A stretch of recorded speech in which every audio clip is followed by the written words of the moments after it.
Okay, now this is what we do in case the engine doesn't start, and please keep on referring to the videos, as this will help you retain the information. If the engine doesn't start, immediately come back, throttle back to idle, and the magneto's off. Now, if it goes beyond 5 minutes, of course, we're going to need a cool down period for the engine starter. At that point, we can come back and redo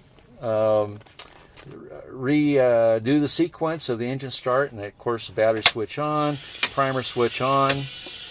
We'll go ahead and mash the primer button again for number 2 engine, about 3 or 4 more strokes on the throttle this time, and then re-engage the starter switch with the right thumb.